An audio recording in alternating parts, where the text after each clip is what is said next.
Sir இந்த trading சொல்கிறாங்களே sir, அது உண்மையிலேயே ட்ரேடிங்கா இல்லை சம்பாதிக்க முடியுமா, இல்லை கேம்பிளிங்னு சொல்கிறாங்க. ஒரு சிலர் வந்து ப்ராஃபிட் பண்ணலாம் இல்லை அப்படியே கன்ஃபியூஸில் ஓடிட்டு இருக்குது, அது உண்மையிலேயே சார் அப்படின்னு கேட்பாங்க. நான் ஃப்ரெண்ட்ஸ் உங்களுக்கு ஒரு எக்ஸாம்பிளோட விஷயம் சொல்ல விருப்பப்படுறேன்.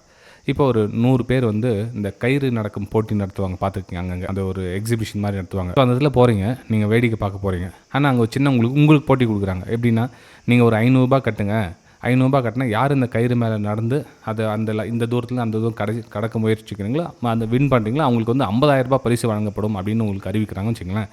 100 பேர் போயிருக்கீங்க, இப்போ ஒரு ₹500 கட்டினா போதுன்றீங்க, ₹50,000 உங்களுக்கு பரிசு வரும்ன்றீங்க. அதான் எத்தனையோ மடங்கு பல மடங்கு ப்ராஃபிட் வரும்ன்றீங்க. ஆனால் எத்தனை பேர் அதில் உண்மையிலேயே மனசை தொட்டு சொல்லுங்கள், அதில் வந்து வின் பண்ணுவீங்க? ஒருத்தர் அல்லது 2 பேர் தான் வந்து வின் பண்ண முடியும். மிச்சம் 98 பேர் வந்து ஃபெயில் ஆவீங்க. ஏன்னா அது ப்ராக்டிஸ். இப்போ நீங்கள் பார்க்குறீங்களே, அப்போ கயிறு மேலே நடக்கிறாங்கன்னா அவங்களுக்கு எத்தனை வருடங்கள் வந்து அதில் ப்ராக்டிஸ் பண்ணிப்பாங்க சார், எத்தனை மாதங்கள். ஏன்னா ஒரு தொழிலையோ ஒரு விஷயத்தையும் நம்ம வந்து பிடிச்சி அதில் ப்ராக்டிஸ் பண்ணி அதில் தெளிவாக இருந்தீங்கன்னா தாராளமாக உங்களால் முடியும். ஆனால் அது என்னன்னே தெரியாமல் எதுன்னு தெரியாமல் பார்த்தோம் பண்ணணுன்றது வேறு, பார்த்து கற்றுக்கிட்டு பண்ணணுன்றது வேறு.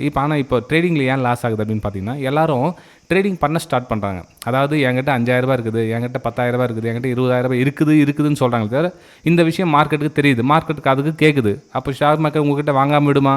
நீங்கள் இருக்குதுன்னு சொன்னாவே மொத்தம் ஜீரோ பண்ண ட்ரை பண்ணும். ஸோ என்ன பண்ணணும், மார்க்கெட்டில் ஃபஸ்ட்டு என்ன நடக்குது ஏது நான் கற்றுக்க வந்திருக்கிறேன் அப்படின்ற விஷயத்த மார்க்கெட்டுக்கிட்ட சொல்லுங்கள்.